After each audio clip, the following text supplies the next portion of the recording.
안녕하세요. 미래를 설계하라 경제 잡학사전 구혜림입니다. 이 월요일부터 꽃샘 추위가 찾아왔습니다. 오늘도 날이 부쩍 쌀쌀했는데요. 이러한 추위 수요일까지 계속된다고 하니까요. 내일도 외출하실 때 옷차림에 유의하셔야겠습니다. 오늘 밤도 두 분의 아나운서와 함께 경제 이야기 나눠보도록 하겠습니다. 변수연, 윤자빈 아나운서와 함께 하겠습니다. 안녕하세요. 안녕하세요. 네, 그러면 지난주 금요일 미증시부터 체크하고 넘어가도록 하겠습니다. 자, 뉴욕 증시는 오랜만에 급등하는 모습을 나타내 주었습니다. 자세한 내용도 함께 알아보려고 하는데요. 자, 수연 아나운서 전해주시죠. 네, 오늘은 춥지만 지난 토요일 굉장히 따뜻했었죠. 그만큼 뉴욕 증시도 따뜻하게 마무리가 됐습니다. 지난 주말 사이 뉴욕 증시 3대 지수는 큰 폭으로 반등하는 데 성공했습니다. 다우 지수는 전거래일보다 1.65% 오른 41,488포인트의 거래를 마쳤고요. S&P 500 지수는 2.13%, 나스닥 지수는 2.61% 오르면서 최근 급락세에서 하루 만에 큰 폭의 회복세를 나타냈습니다. 하지만 주간으로 살펴보면 분위기는 여전히 좋지 않습니다. 3대 지수 모두 주간 기준 4주 연속 하락하면서 투자자들의 불안감은 지속되고 있는 상황인데요. 특히 S&P 500의 지수는 2월 고점 대비 시총이 약 5조 3천억 달러가 증발하는 등 여전히 경계심이 남아있는 모습입니다. 이제 주요 이슈 한번 짚어보도록 하겠습니다. 이번 주 증시의 가장 중요한 이벤트는 역시 FOMC, 연방공개시장위원회 정례회의인데요. 현지 시간 18일부터 이틀간 진행되는 FOMC에서는 시장 참여자 대부분이 금리 동결을 예상하고 있습니다. 현재 연방기금 금리 수준은 4.25%에서 4.5%인데요.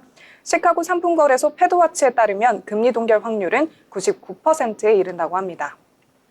하지만 시장의 관심은 금리 결정 자체보다는 FOMC 위원들이 내놓을 금리 전망, 즉 점도표에 집중이 돼 있습니다. 지난해 12월 연준은 올해 금리 인하 전망을 기존 4회에서 2회로 축소하면서 시장에 매파적인 메시지를 던졌었죠. 이번에도 시장 기대보다 더 매파적인 전망이 나온다면 증시에 충격을 줄 수 있어 투자자들의 관심이 클 것으로 보입니다. 더불어 제롬 파월 연준 의장의 발언도 주목이 되고 있습니다. 최근 인플레이션과 성장 둔화 우려가 맞물린 가운데 파월 의장이 기자회견에서 어떤 입장을 내놓을지 투자자들이 촉각을 곤두세우고 있는 상황입니다. 네, 이번 주는 주요 경제지표 발표 일정도 빼놓을 수가 없는데요. 먼저 오늘 저녁 미국 소비 경기를 가늠할 수 있는 2월 소매 판매 지표가 발표됐습니다. 1월에는 전월 대비 0.9% 급감하면서 경제 둔화 우려를 키웠던 만큼 이번에도 예상치를 밑도는 결과가 나오게 된다면 시장의 금리 인하 기대감이 더욱더 커지겠다는 예상입니다. 18일에는 미국의 수출입 가격, 주택 착공, 산업 생산 등 주요 지표들이 연달아서 발표될 예정입니다. 최근 경기 침체 우려가 높아진 상황이라 경기 지표 하나하나에 시장이 민감하게 반응할 가능성이 큽니다. 그리고 20일에는 기업들의 실적 발표가 줄지어 예정이 돼 있습니다. 페덱스, 마이크론 테크놀로지, 나이키 등이 분기 실적을 공개할 예정인데요. 특히 반도체 업종 대표 주자인 마이크론의 실적과 물류기업 페덱스의 실적을 통해 경기의 흐름을 보다 정확하게 파악할 수 있을 것으로 보입니다. 네, 다음 소식은 미국 소식은 아니지만요. 테슬라와 연관된 소식이라 함께 전해드리도록 하겠습니다. 덴마크의 연기금들이 테슬라 주식을 전량 매각했다고 합니다. 아카데미 컴패션은 한때 3억 크론에 우리 돈으로는 약 600원 규모의 테슬라 주식을 보유했었지만요. 최근 일론 머스크 CEO의 정치적인 발언과 무노조 경영 정책이 브랜드 가치를 크게 훼손했다면서 전량 처분을 결정했다고 밝혔습니다. 특히 스웨덴에서 임금 협상을 둘러싼 노동자들과의 갈등이 발생한 가운데 펜션 덴마크 등 다른 유럽의 연기금들도 ESG 기준을 이유로 추가적인 테슬라 주식 매각을 이어가고 있는 상황입니다. 네, 다음으로는 시장에서 주목받고 있는 주요 종목의 흐름을 살펴보겠습니다. 먼저 엔비디아가 최근 다시 시장의 중심에 섰습니다. 엔비디아는 최근 사흘 연속 상승하면서 주당 120달러 선을 회복했는데요. 시가총액이 다시 3조 달러에 근접했습니다. 특히 투자자들은 18일로 예정된 FOMC와 엔비디아 CEO 젠슨 황의 기조연설을 주목하고 있습니다. 황 CEO는 GTC 2025에서 인공지능과 가속 컴퓨팅을 중심으로 한 새로운 기술 발표를 예고했는데요. 최근 황 CEO가 인간 수준의 인공지능이 앞으로 5년 내 현실화될 것이라는 발언까지 내놓으면서 관련 기업들의 주가가 민감하게 움직이고 있습니다. 네. 연달아서 테슬라 또한 강세를 보였는데요. 중국의 상하이 공장에서 모델 Y의 저가형을 생산하겠다는 계획이 전해지면서 주가가 3.9% 상승했습니다. 테슬라는 해당 모델을 중국에서 가장 먼저 출시한 이후 미국과 유럽에서 판매할 것으로 예상이 되고 있는데요. 올해 3분기부터 시험 생산에 돌입할 예정이고요. 본격적인 양산은 내년 초에 시작할 것을 목표로 하고 있다고 합니다. 이 저가형 모델은요, 최근 출시된 모델 Y의 업그레이드 버전과 함께 판매될 전망입니다. 네, 이제 히트맵 보시면서 종목별 흐름 한번 보시겠습니다. 주말 사이 기술주를 중심으로 일부 헬스케어와 필수 소비재 종목을 제외하고는 일제히 초록불 켜며 마무리한 모습입니다. 특히 메타와 아마존, 마이크로소프트 등 주요 대형 기술주들도 일제히 강세로 돌아서면서 투자 심리 회복에 도움을 줬습니다. 앞서 언급했던 엔비디아 5.27%나 급등하면서 기세 좋게 마무리했습니다. 테슬라 또한 불안했던 지난 며칠보다 훨씬 더 기분 좋게 장 마쳤는데요. 3.86% 강하게 올랐습니다. 이외에 마이크로소프트와 애플, 구글, 그리고 아마존과 메타 모두 1%에서 2% 이상 상승하면서 시장 흐름 견인했습니다. 이처럼 전반적으로 기술주의 반등이 두드러졌지만 불확실성은 여전히 존재합니다. 이번 주 FOMC 결과와 함께 주요 기업들의 실적 그리고 경제 지표가 시장 흐름을 좌우할 텐데요.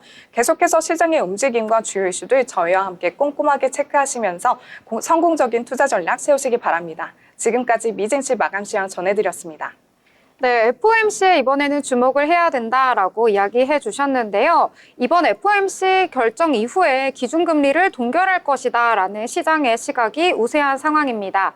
아무래도 연준이 목표로 하고 있는 인플레이션 2%에 여전히 상회하고 있는 모습 나타나고 있고요.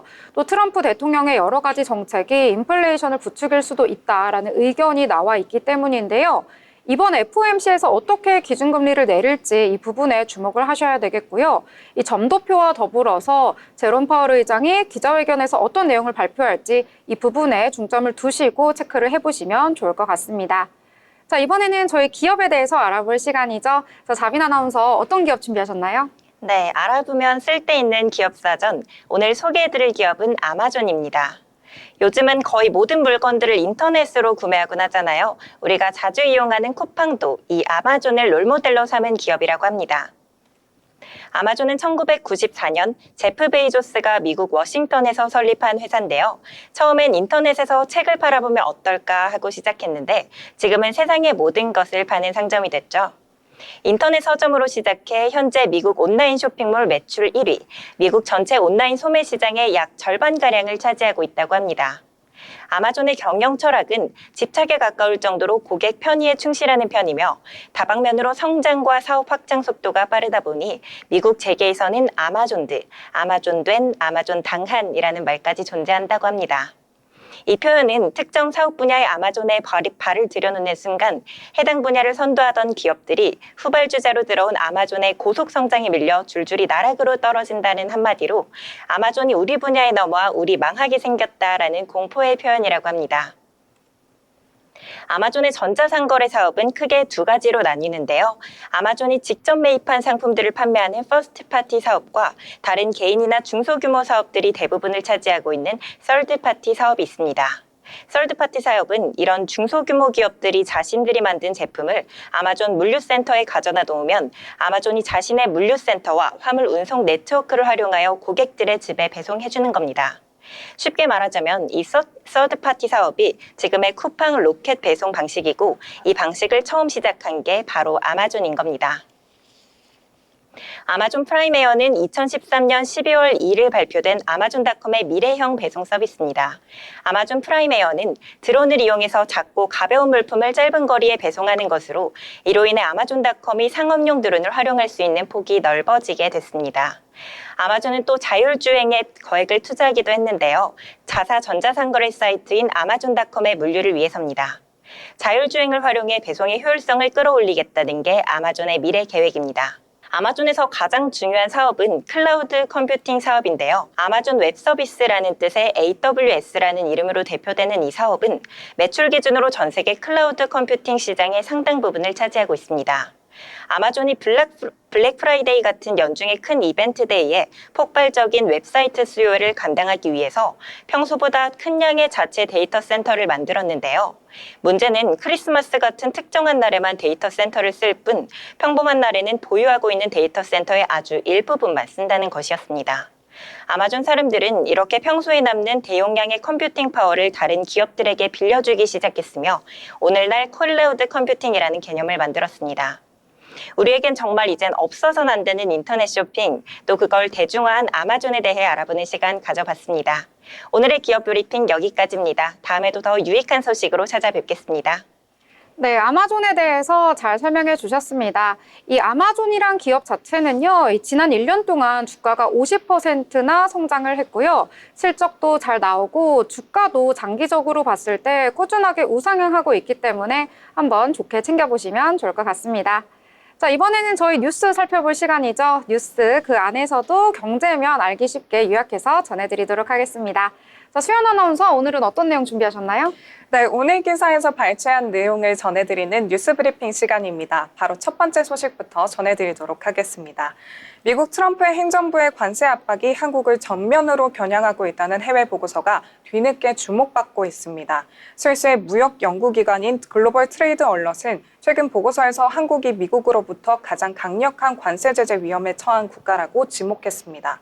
이 보고서에서 한국은 대미 무역 흑자 규모가 크고 미국보다 높은 관세율과 환율 조작 의혹 등을 이유로 위험 지표인 빨간 깃발 5개를 받았는데요.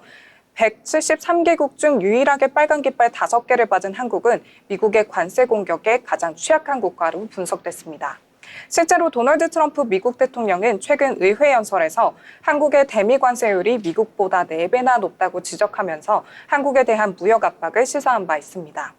정부는 한미 자유무역협정에 따라 실효 관세율은 낮다고 반박했지만요. 시장에서는 미국이 본격적인 관세 부과에 나설 경우 우리 수출 기업의 타격이 불가피할 것이라는 우려가 커지고 있는 상황입니다. 다음 소식입니다. 주요 7개국 G7 외교장관들이 러시아에 대해 미국과 우크라이나가 합의한 30일 휴전안 수용을 강력하게 촉구했습니다. G7은 현지 시간 14일 캐나다 퀘벡에서 열린 회담 후 공동 성명을 발표하고 러시아가 휴전안에 동등한 조건으로 합의할 것을 요구했습니다. 특히 러시아가 휴전안을 거부하거나 완전히 이행하지 않을 경우 러시아산 석유 가격 상한제 등 추가적인 국가 제재를 추진할 것이라고 경고했습니다. 앞서 미국과 우크라이나는 지난 11일 사우디아라비아 회담에서 30일간의 휴전을 합의했는데요. 하지만 블라디미르 푸틴 러시아 대통령은 원칙적으로는 찬성을 하면서도 세부 조건에 유보적인 입장을 보였습니다. 크렘린궁 역시 러시아의 이익이 충분히 반영되지 않았다면서 수정안을 요구하는 상황입니다. 한편 이번 G7 회의는 도널드 트럼프 미국 대통령의 관세 정책 등으로 동맹 간 갈등이 커진 가운데 성면 합의가 어려울 것이라는 전망이 우세했습니다. 하지만 미국 대표로 참석한 마코 루비오 국무장관이 협력적인 자세를 취하면서 예상과는 달리 원활한 합의가 이루어졌다는 평가가 나오고 있습니다. 다만 근본적인 갈등 요인은 여전히 해결되지 않은 채 남아있다는 지적도 제기되고 있습니다. 네, 다음 소식은 이번 주 예정된 각국의 통화정책 회의 관련입니다. 이번 주에 미국을 비롯해 일본과 영국, 중국 등 글로벌 주요국 중앙은행들이 잇따라 통화정책 회의를 엽니다. 도널드 트럼프 미국 대통령의 강경한 관세 정책으로 인해 글로벌 금융시장 변동성이 확대된 가운데 시장에서는 이번 회의에서 주요 중앙은행들이 금리를 동결할 것으로 전망하고 있습니다. 미국 연준은 18일부터 연방공개시장위원회를 열고 기준금리를 결정할 예정이고요. 현재 금리 동결 가능성이 98%에 달하고 있습니다. 투자자들의 최대 관심사는 제롬 파월 연준 의장이 경기 둔화 우려와 관세 정책에 따른 경제 불확실성에 대해 어떤 입장을 내놓을지입니다. 일본은행 역시 소비자 물가 상승세가 두드러지지만 지난 1월 금리를 인상한 지 얼마 되지 않은 만큼 현 수준에서 금리를 동결할 가능성이 높습니다. 유럽에서는 영국 중앙은행이 금리 동결로 시장 안정화를 꾀할 것으로 보이고 있고요. 중국 인민은행 또한 금리를 유지할 것으로 관측됩니다. 시장 전문가들은 이번 회의에서 주요국 중앙은행들이 일단 금리를 동결하고 상황을 관망하겠지만 향후 트럼프 행정부의 관세 압박이 지속되거나 경제 지표가 악화될 경우 정책적인 대응에 나설 수 있다고 분석하고 있습니다. 네 번째 소식입니다. 미국 정부가 지난 1월 초 한국을 기타 지정 국가 목록에 포함하는 조치를 시행했으나 한국 정부는 전국 혼란 속에서 2달 넘게 이를 인지하지 못했던 것으로 확인됐습니다. 16일 정부 소식통에 따르면 조 바이든 전 행정부는 임기 만료 직전인 지난 1월 초에 한국을 기타 지정 국가로 분류했고요. 미국 정부는 이러한 결정 과정에서 한국과 별도의 소통을 하지 않은 것으로 밝혀졌습니다. 외교부는 2달이 지난 15일이 돼서야 이 사실을 파악하고 뒤늦게 대응에 나섰습니다. 이 기타 지정 국가 분류는 핵심 기술의 수출 통제 대상 국가를 의미하고요. 이에 따라서 한국의 연구용 원자로 개발이나 사용 후 핵연료 재활용 기술 등 원자력 기술 협력이 어려워질 수도 있다는 우려가 나오고 있습니다. 한국 정부 관계자는 이번 사안을 엄중하게 보고 있지만 아직까지 미국 정부와 책임 있는 논의를 할 주체가 없어서 대응이 쉽지 않다고 설명했습니다. 다만 한국과 협력하는 미국 기관이 대부분 국립보건연구원이나 국립과학재단 등 SCL 조치에 직접적인 영향을 받지 않는 기관이라 현재까지는 구체적인 연구 중단 사례는 보고되지 않고 있습니다. 정부는 구체적인 피해 현황을 추가로 점검하고 있고요. 미측과의 고위급 소통 채널이 마련되는 대로 적극적인 협의에 나서겠다는 방침입니다. 네, 마지막 소식은 국내 청년 일자리 관련 기사입니다. 최근 경기 둔화와 제조 건설업 침체 여파로 청년 일자리 상황이 심각해지고 있습니다. 통계청에 따르면 지난달 취업을 하지 못하고 구직 활동도 포기한 채 쉬고 있는 청년이 50만 4천 명으로 역대 최대치를 기록했습니다. 일자리를 구하지 못한 실업자와 비경제활동 청년을 모두 포함하면 총 120만 명을 넘고요. 이는 지난해 대비 7만 명 이상 증가한 수치입니다. 특히 어렵게 취업을 한 청년들 가운데서도 4명 중 1명은 주 36시간 미만의 단시간 근로자인 것으로 나타났습니다. 주 17시간 미만 근로하는 초단기 근로 청년도 44만 5천 명에 달해 전체 청년 취업자의 12.5%를 차지했습니다. 한편 기업들의 경력직 위주 채용 확대와 공공기관 정규직 채용 감소 등으로 인해 30대 역시 일자리를 구하기가 어려워진 상황입니다. 양질의 일자리가 사라지면서 구직을 포기하고 쉬는 30대 인구도 급증하고 있습니다. 전문가들은 청년층 일자리 위기가 단순한 경기 침체 때문만은 아니라고 하고 있고요. 기업의 경력직 선호와 공공기관 채용 축소 등의 구조적인 요인이 맞물려서 발생했다고 분석했습니다. 이에 따라서 정부의 실효성 있는 일자리 창출과 함께 청년층 맞춤형 지원책이 시급히 마련돼야 한다고 강조했습니다. 네, 오늘 준비한 뉴스 브리핑은 여기까지입니다. 다음에도 더욱더 중요한 소식들로 찾아뵙겠습니다. 네, 여러 가지 소식들 잘 정리를 해주셨습니다. 이 뉴스 기사를 접하면서 느끼는 거지만 참 경기가 어렵다 이런 생각이 좀 들고요. 그리고 미국뿐만 아니라 일본이라든지 중국, 유럽의 주요 국들의 은행에서 이번에 금리를 동결할지 인하를 할지 여러 가지 결정을 하게 됩니다. 이에 따라서 시장이 안정화될지 경기가 부양이 될지 또 앞으로의 향후도 가늠할 수 있으니까요. 이 부분까지 참고하시길 바라겠습니다. 더불어 본 방송에서 제공하는 정보는 투자 판단을 위한 조언일 뿐 해당 종목의 가치 상승과 하락에 대해서는 보장하지 않습니다.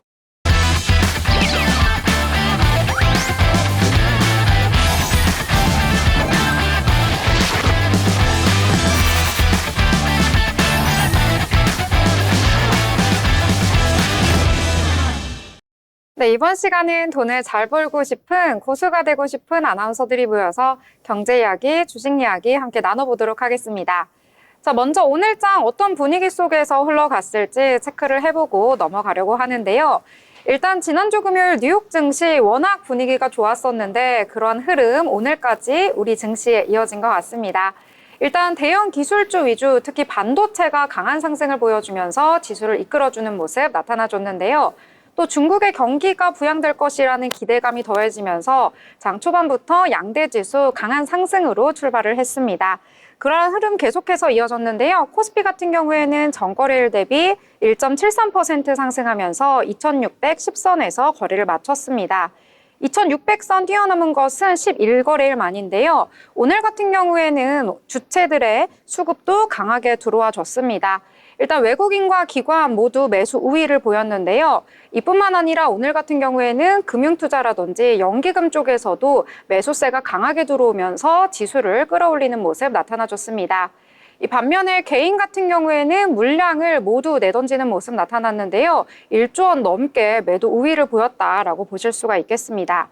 이 코스닥 같은 경우에도 역시 분위기가 좋았는데요. 특히 장 후반으로 가면서 더욱더 탄력적인 모습 나타나줬습니다. 고점 라인 부근에서 거래 마쳤는데요. 전거래일 대비 1.26% 상승하면서 744선에서 거래를 마쳤습니다.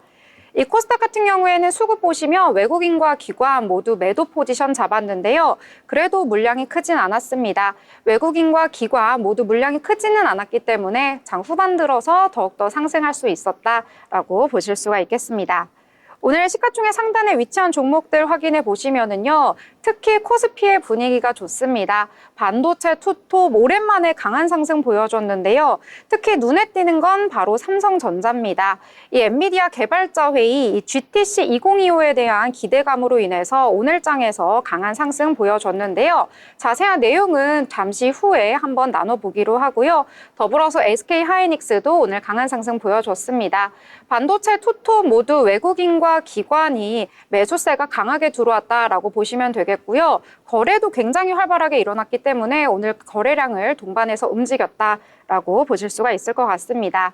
이 코스닥 같은 경우에는 알테오젠이 두 자릿수의 강한 상승을 보여줬고요. 이 밖에도 방산 쪽에서 52주 신고가를 경신하는 종목들이 굉장히 많았기 때문에 지수에 힘을 보태줬다라고 보실 수가 있을 것 같습니다. 자, 일단 오늘 장 같은 경우에는요, 반도체가 줄을 이뤘던 장이다라고 보실 수가 있겠고요. 작지만 여러 가지 이슈들도 있어서요, 이 부분들 함께 체크해 보시면서 오늘과 내일을 위한 전략 함께 짜보시면 좋을 것 같습니다. 자, 수연 아나운서, 오늘 어떤 내용부터 다뤄볼까요? 네, 여러분 두 분 모두 백종원 잘 알고 계시죠? 그럼요. 네, 저는 백종원의 특히 백다방을 좋아하는데 두 분은 혹시 백종원의 많은 프랜차이즈 중 가장 애용하시는 프랜차이즈가 어떤 것일까요? 저도 백다방이 그 얼음이 굉장히 자잘자잘하잖아요. 그래서 그것도 많이 이용하고 예전에 새마을식당 다들 아시나요? 네. 그거를 되게 좋아해가지고 제가 거기 가서 고기를 굉장히 열심히 구워 먹었던 기억이 있습니다. 자빈 아나운서는? 네, 저는 백다방 굉장히 좋아했는데 그 백스치노였나요? 아이스크림 위에 들어간 그 메뉴를 정말 하루에 한 번씩 먹다가 5kg가 금방 써버린 기억이 있습니다. 백스치노는 그럼 아메리카노 위에 그 아이스크림이 올라간 건가요? 네, 맞아요. 5kg 근데 어떻게 빼셨어요? 안 먹어가면서 백다방에 이제 발길을 끊었던 기억이 있습니다. 정말 대단하시네요. 네, 이렇게 백종원 굉장히 유명하죠. 저희 백종원의 이제 상장 기업인 더본코리아에 대해서 오늘 한번 이야기를 나눠볼 건데요. 논란 속에서 더본코리아가 상장 이후 최저가를 경신하면서 약세를 보이는 하루였습니다. 오늘 오전 더본코리아의 주가는 전거래일 대비 0%에서 시작을 했고요. 장중 27,000원 후반까지 하락하면서 지난해 11월 상장 후 가장 낮은 수준을 기록했습니다. 더본코리아는 최근 여러 논란에 휩싸였는데 지난해 지역축제에서 농약용 분무기를 이용해서 주스를 제공했다는 점이 알려지며 위생관리 문제가 불거졌습니다. 또 농지법 위반 의혹과 함께 최근에는 원산지 표시 위반 혐의로 형사 입건이 됐었고요. 대표 브랜드인 백햄의 가격이 부풀리기, 또 감귤 맥주의 원료 함량 문제 등 이딴 악재가 겹치는 모습이었습니다. 이에 따라서 더본코리아는 식품위생법 기준을 준수했다며 적극적으로 해명했지만요. 주식시장에서는 투자심리 위축으로 이어졌고 지속적인 주가 하락세를 면치 못하고 있는 모습입니다. 전문가들은 연이은 논란에도 브랜드 이미지 손상이 커진 만큼 신뢰 회복 없이는 주가 회복이 쉽지 않을 것으로 보고 있습니다. 오늘 더본코리아 장중 2.63%까지 빠졌고요. 그래도 끝으로 갈수록 소폭 상승하는 모습 보여서 2.28% 오르면서 마감했습니다. 27,900원으로 종가 형성했습니다. 네, 최근에 계속되는 논란 더본코리아에서 나타나고 있습니다. 이에 따라서 주가가 연일 좀 내림세를 보이고 있다라고 보실 수가 있겠는데요. 결국에는 상장일 대비 반토막이 났다라고 보실 수가 있겠습니다. 앞으로 여러 가지 논란과 이슈들 어떻게 해결되는지 이에 따라서 주가는 어떻게 움직이는지 함께 체크해 보도록 하겠습니다. 자, 이번에는 오늘 장에서 정말 빠질 수 없는 얘기죠. 바로 반도체입니다. 오늘 장에서 지수를 이끌었던 가장 큰 힘은 바로 반도체가 아닐까 싶은데요. 이 지난주 금요일에 일단 뉴욕 증시에서 전체적으로 지수가 잘 나왔던 것도 한몫을 했고요. 이 중에서 필라델피아 반도체 지수 역시도 급등한 점이 오늘 장에서 반도체가 급등한 데 한몫을 했다라고 보실 수가 있겠습니다. 자, 그리고 또 하나 얘기 빠질 수 없는 것이 바로 GTC 2025인데요. 이 엔비디아가 현지 시간으로 17일에서 21일까지 미국 캘리포니아에서 세계 최대 AI 컨퍼런스죠. GTC 2025를 개최한다는 소식이 전해지면서 반도체 전반에 훈풍이 불어들고 있습니다. 이 시장의 관심은 일단 현재 시간 18일에 있을 젠슨왕 CEO의 기조연설에 이목이 집중이 되고 있는데요. 이 행사에는 이 밖에도 우리나라 기업들이 참가를 할 예정입니다. 이 삼성전자와 SK가 모두 참여를 해서요. 이 최신 AI의 솔루션과 또 메모리를 공개할 예정이다라고 전해졌는데요. 이 구체적으로 살펴보자면 AI를 이야기할 때 빼놓을 수가 없죠. 바로 HBM 그리고 기업용 SSD 이러한 AI 관련 메모리를 또한 전시한다고 전해졌습니다. 최근에 삼성전자 같은 경우에는요, 이 고대역폭 메모리, 이 HBM 쪽에서 SK하이닉스를 따라가지 못하는 모습이 나타나면서 주가에도 힘이 되지 못하는 모습 연일 나타났었는데요. 이에 따라서 이재용 삼성전자 회장이 이 사직생의 각오로 위기를 대처해야 한다라고 임원들에게 강조를 했다고 알려졌습니다. 그만큼 이 고대역폭 메모리 시장에서 이 삼성전자가 선두의 위치를 차지하고자 하는 의지를 드러냈다라고 보실 수가 있는 건데요. 이 삼성전자 같은 경우에는 오늘 장에서 5%대의 급등을 하는 모습이 나타났다라고 보실 수가 있겠고요. 외국인과 기관의 순매수가 강하게 들어왔다라고 보실 수가 있겠습니다. 자, 일단 삼성전자와 SK하이닉스가 올라주니까요. 그 하위단에 있는 종목들도 일제히 상승을 해줬는데요. 특히 반도체 그 안에서도 낸드 쪽이 잘 나왔다라고 보실 수가 있겠고요. 주성 엔지니어링이라든지 이오테크닉스, 테크인 같은 종목들이 오늘 장에서 주목을 받았다라고 보실 수가 있겠습니다. 자, 드디어 삼성전자에도 훈풍이 들어들 것인가라는 기대감이 모였던 건데요. 앞으로 또 어떻게 주가가 움직일지 계속해서 나오는 이슈들 정리해서 전해드리도록 하겠습니다. 자, 그러면 또 다른 이야기 함께 나눠볼까요? 자, 수연 아나운서 어떤 내용 또 이야기하시나요? 네, 오늘 장 반도체주에 이어서 에너지주와 철강주도 굉장히 강세를 입은 모습이었는데요. 미국 도널드 트럼프 행정부가 추진 중인 알래스카 액화 천연가스 프로젝트에 대한 기대감으로 넥스틸의 주가가 강세를 나타냈습니다. 오늘 넥스틸의 주가는 전거래 대비 25% 넘게 급등하면서 한때 17,210원을 기록해 52주 신고가를 경신하기도 했는데요. 이는 미국 알래스카주의 마이크 던리비 주지사가 오는 25일 한국을 방문해서 한국 기업들의 알래스카 LNG 개발 사업 참여를 위한 공식 논의를 시작할 거란 소식 때문으로 분석이 되고 있습니다. 이와 관련해서 최근 트럼프 대통령은 미 의회 연설에서 한국과 일본이 알래스카 천연가스 프로젝트에 수십억 달러 규모로 참여할 계획이라고 밝힌 바 있습니다.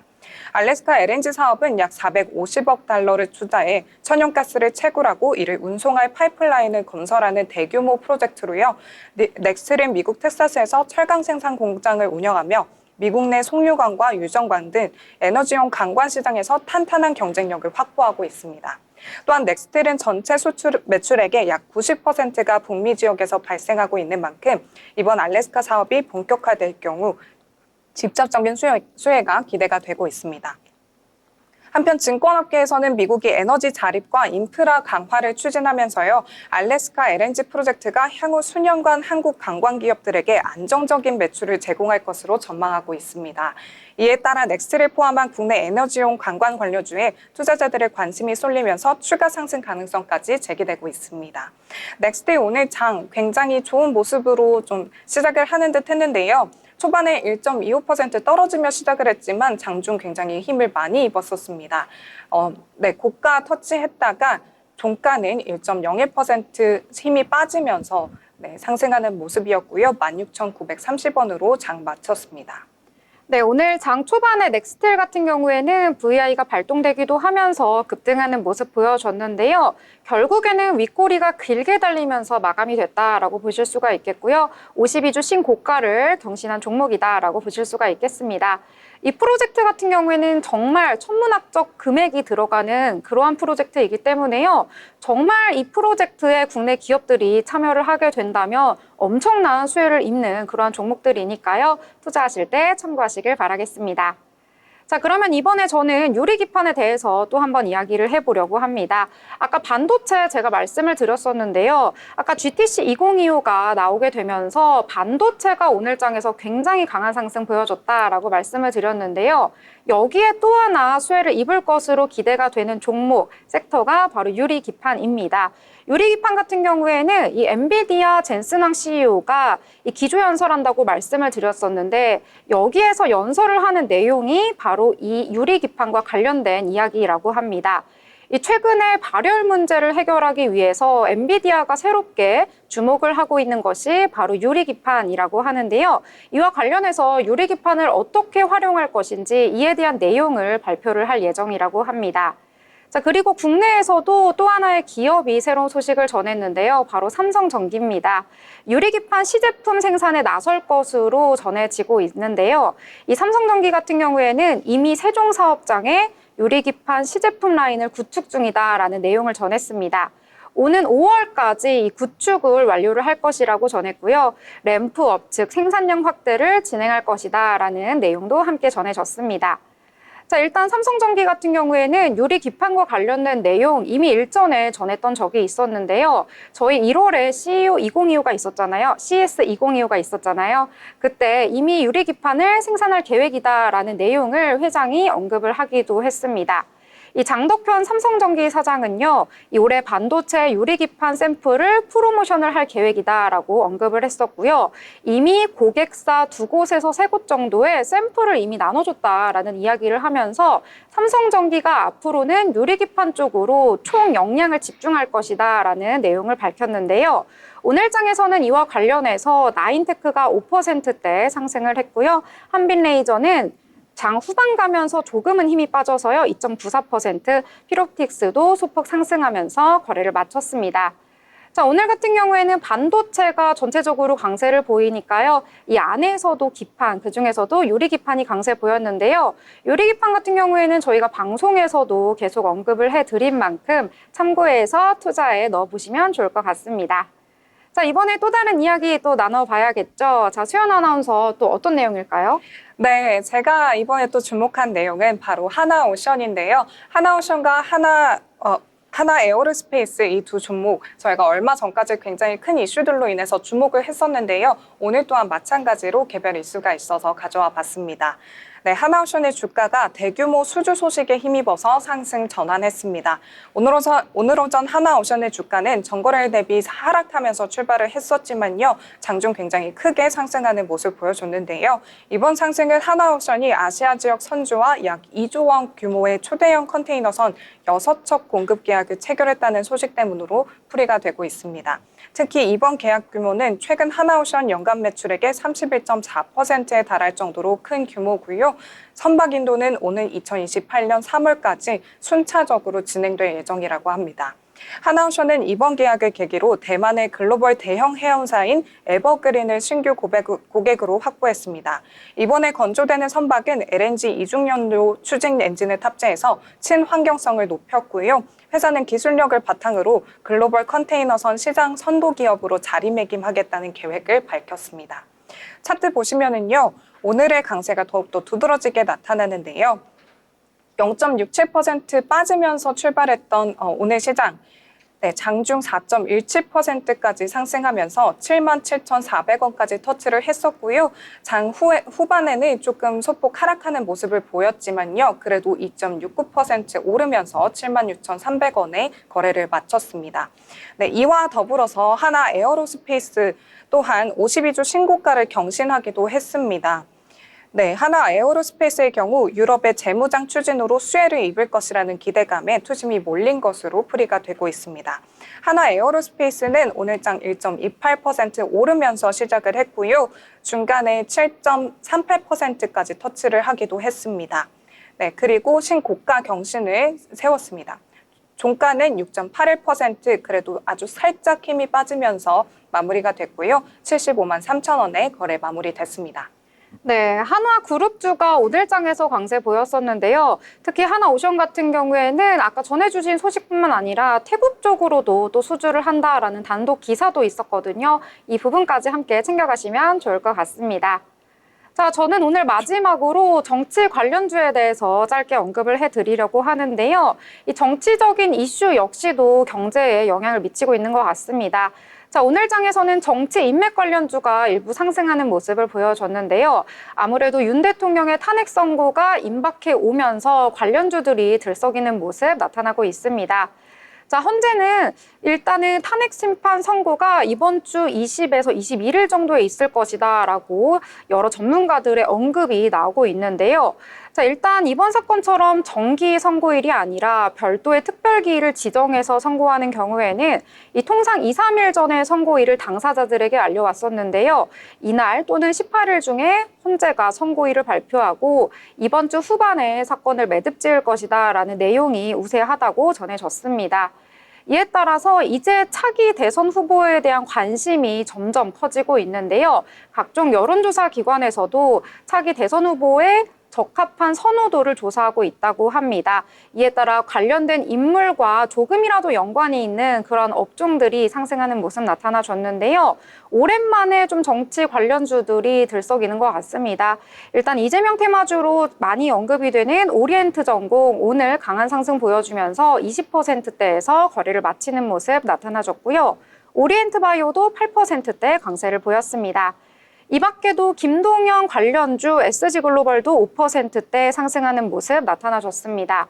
또 안철수 의원이 이명박 전 대통령을 답방했다는 소식이 전해지면서 이 관련주인 써니전자 5%대, 안랩은 6%대 상승하면서 전체적으로 정치 인맥 관련주가 들썩였다라고 보실 수가 있겠습니다. 탄핵 선고가 다가오게 되면서 이번 주나 다음 주까지도 이 정치 관련 인맥주들이 움직일 수도 있지만요. 아무래도 테마적 성격이 강한 만큼 투자를 하실 때는 유의하시길 바라겠습니다. 자, 그러면 오늘 장에 대해서 여러 가지 테마들 이야기 나눠봤는데요. 이번에는 인물에 대해서 알아보는 시간 가져보도록 하겠습니다. 자, 자빈 아나운서 어떤 분을 오늘 소개해 주시나요? 네, 인물로그 시간입니다. 오늘은 엔비디아의 CEO죠. 젠슨 왕에 대해 알아보는 시간 가져보겠습니다. 젠슨 왕은 대만계 미국인입니다. 화학공학자인 아버지와 영어를 가르치던 어머니 사이에서 태어나 9살까지 대만과 태국에서 살았는데요. 이후 미국으로 이민을 했죠. 젠슨 왕이 이민자라는 건 알고 있었지만 이 이민한 이유에 대해선 저도 처음 알게 됐는데요. 젠슨 왕이 9살이던 1973년 태국에서 수많은 희생자가 발생한 민주화 운동이 발발합니다. 이에 그의 부모는 자녀들을 안전한 곳으로 대피시키기 위해 한 살 터울인 친형과 함께 그를 미국에 있는 삼촌 댁으로 보내게 됩니다. 그러나 미국에서의 삶 역시 녹록지는 않았는데요. 켄터키주 오네이다 기숙학교에 입학한 황은 인종차별과 학교폭력에 시달리며 소위 왕따를 겪었고 이때 칼에 찔리기까지 했다고 합니다. 그럼에도 황은 좌절하지 않았습니다. 오히려 남들이 꺼려하는 화장실 청소를 도맡아 하고 숙제를 도와주거나 또 두각을 보였던 수학을 친구들에게 가르쳐주는 등 괴롭힘을 이겨내고 학교 생활을 마무리했다고 합니다. 15살 때부터는 식당 아르바이트도 했다고 하는데요. 덕분에 수줍음 많은 성격을 극복할 수 있었다고 합니다. 그는 레스토랑 업계에서 첫 직장을 얻길 강력하게 권한다며 이 일을 통해 겸손과 근면함을 배울 수 있었다라고도 했죠. 이후 황은 학비가 상대적으로 저렴했던 오리건 주립대에 입학했고 이후 스탠퍼드대에서 같은 전공으로 석사 과정까지 마쳤습니다. 그러다 30살이 되던 1993년 젠슨 왕 CEO는 인생의 새 기회를 맞이하게 됩니다. 그는 본인이 15살 때 일했던 식당 데니스에서 같은 엔지니어였던 크리스 말라초스키, 커티스 프리엠과 만나 냅킨의 아이디어를 적어가며 엔비디아 창업 계획을 구체화했습니다. 이들 일행은 당시 데니스 레스토랑 최악의 손님이었다고 합니다. 4시간 동안 앉아서 커피를 시키곤 무려 10잔이나 커피를 리필해달라고 했다는데요. 결국 데니스 레스토랑의 정식 부스에서 쫓겨나 레스토랑 뒤편의 룸에서 이야기를 이어갔습니다. 당시 이 룸은 젠슨 왕 일행과 캘리포니아 경찰이 공동으로 사용했는데요.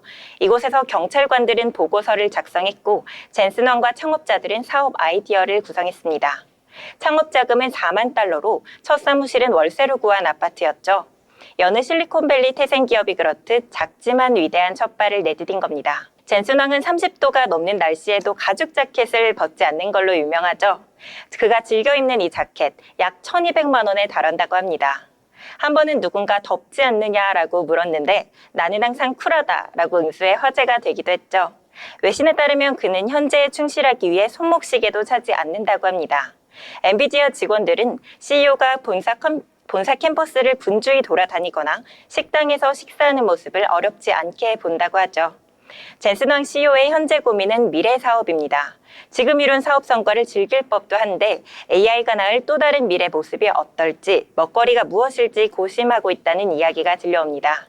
그가 인텔의 전설적인 경영자인 앤디 그로브가 쓴 편집증 환자만이 살아남는다라는 책을 좋아하는 이유가 알 것 같기도 하죠.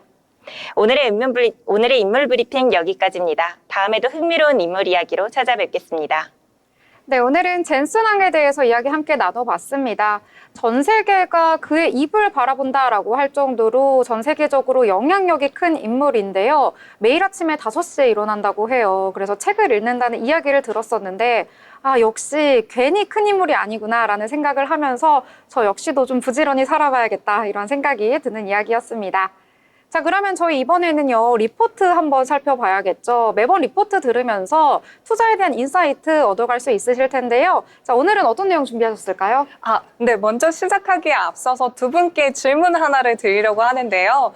최근에 시장이 굉장히 불안정했었잖아요. 며칠 동안 오르락 내리락 하는 모습 보였었는데 이런 상황 속에서 좀 안정적인 투자처로 꼽으시는 부분이 혹시 종목이 따로 있으실까요? 일단은 국장은 너무 어렵기 때문에 손을 뗐는데요. 어떻게 생각하시나요? 저는 글쎄요. 제가 오늘 브리핑해드린 엔비디아. 역시 국장이 아니시군요. 네. 제가 알기로는 굉장히 주식에 대해서 초보라고 들으셨는데 네, 주식에 대해 모르긴 하지만 또 네. 팔은 안으로 굽는다고 네. 오늘 브리핑해드렸던 것처럼 저는 엔비디아. 팔이 안으로 가는 굽지만 국내는 아니고. 네. 네. 이런 최근 금융시장의 변동성이 확대되면서 투자자 여러분들의 고민도 깊어지고 있을 것 같습니다. 이런 시기일수록 안정적인 수익성과 매력적인 배당을 가진 은행주에 대한 관심이 높아질 수밖에 없는데요. 그래서 오늘은 제가 은행주에 관련된 리포트를 한번 가지고 와봤습니다.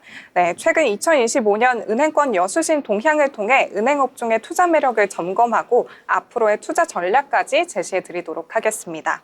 가장 먼저 2025년 2월의 여신 동향을 한번 분석해 보겠습니다. 2025년 2월에 은행은 총 대출량이 전월 대비 6.8조 원 증가한 2,470조 원을 기록했습니다. 가계대출은 주택담보대출이 증가하는 반면 신용대출은 지속해서 감소하고 있는 추세입니다. 이는 가계의 레버리지가 점차 안정화되고 있음을 의미하고요. 금융 건전성 측면에서 긍정적으로 볼 수 있습니다. 특히 신용대출의 감소는 리스크 관리 측면에서도 은행의 안정성을 강화하는 요인이라고 볼 수 있겠습니다. 네, 다음으로는 은행의 수신 동향을 한번 살펴보겠습니다. 2월 중 은행의 수신 규모는 저축성 예금을 중심으로 25조 원이 증가했습니다. 특히 정기예금과 수시 입출식 예금의 증가가 두드러졌는데요. 이는 은행들이 금리 하락기에도 적극적인 자금 유치를 위해 예금 금리를 매력적으로 유지하고 있기 때문입니다. 이런 흐름은 향후 은행들의 수익성과 마진 방어에 긍정적인 영향을 줄 것으로 기대가 되고 있습니다. 네, 계속해서 은행권의 주요 이슈들 한번 살펴보겠습니다. 최근 주요 은행들은 외형적인 성장을 추구하기보다는요.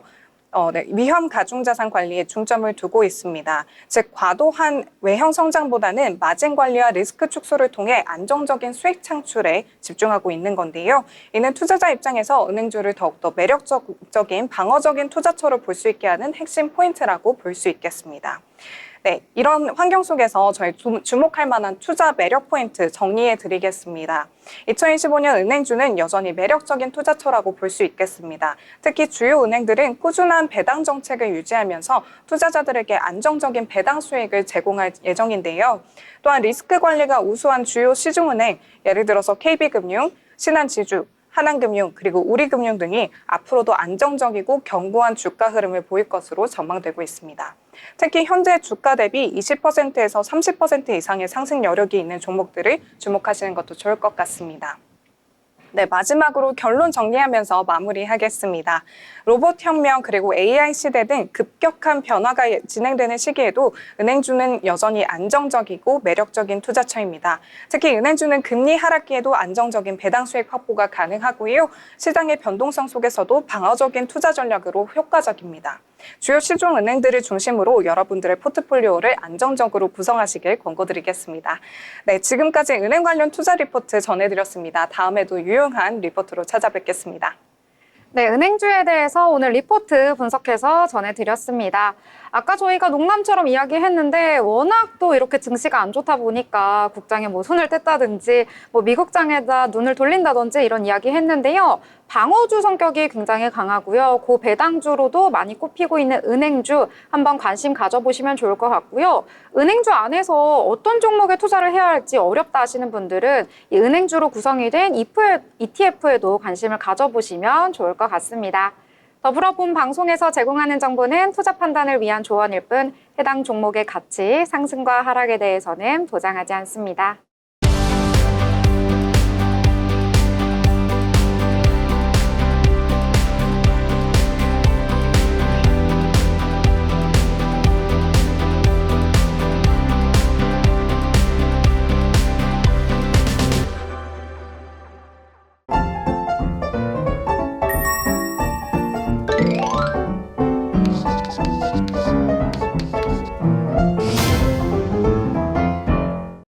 네, 이번에는 저희 여러 가지 이야기들 함께 나눠봤는데 오늘 장에 대해서 간략하게 정리를 해보도록 하겠습니다.